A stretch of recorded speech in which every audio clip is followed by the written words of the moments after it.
Do you know the difference between emotional and cognitive biases? Hi, I'm Scott Hamilton, a financial advisor based here in Austin. We do financial planning for people and also investment management for people. Thank you for taking the time to watch this. So, first off, let's define some of the topics. Emotional biases. So, this is errors in feelings. And you could have three examples would be loss aversion, overconfidence, the endowment effect. And loss aversion is simply, say you own a series of stocks, one goes down, you might hold on to that stock longer than you anticipated because you're waiting for it to come back up because you don't want to have that realized gain. So you're avoiding that loss. So that's loss aversion.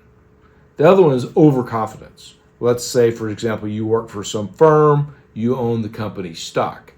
And you see this all the time. I see it all the time where people are confident and comfortable with their company. And they're very confident that, Xerox, Kodak, Intel is going to continue to go up forever. And then it doesn't. Well, that's the overconfidence. That's because you know that industry well, you know that company well, you're likely to suffer from overconfidence. And the endowment effect is an interesting one. It's if you give someone an item and then let them hold it, own it, and then if you try to value this object versus other objects, they will place a higher price on the one that they're familiar with. So that's the endowment effect. So those are errors in feeling. Cognitive biases are errors in thinking.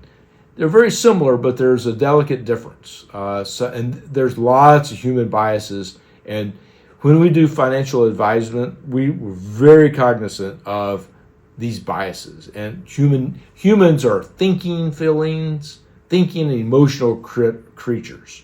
So it's important for us to be aware of it and counter. So an example of confirmation bias is confirmation bias. If you own a particular stock, you'll search out information for that stock to read positive news about that to affirm your confirmation of that. It was a good decision to get in. I'm worried about losing the money. I want to gain. And the other one is anchoring. And anchoring is a common theme used in marketing. Let's say you watch a TV commercial and it says for $99 you can get this new best item from here, and then they talk more about the pros and how much better it's going to be, and save you all this money and whiter teeth or whatever. And then they'll say for today only it's for $49.99, and you're anchored at that 99. So that's an example of anchoring bias. And another one is recency bias. So assume you work for a firm, you've had 3 quarters of positive stock price growth, earnings growth, quarterly earnings is up.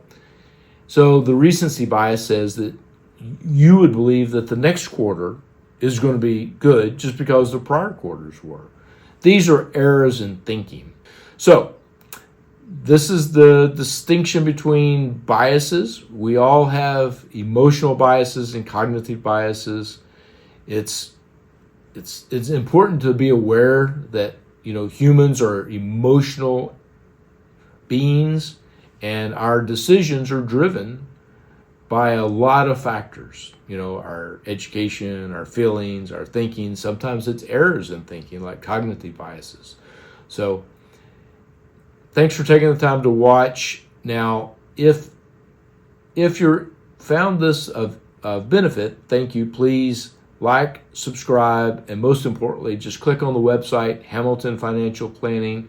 Subscribe to us for a meeting. I'll be happy to chat with you. We can discuss your concerns or comments. Thank you for your time.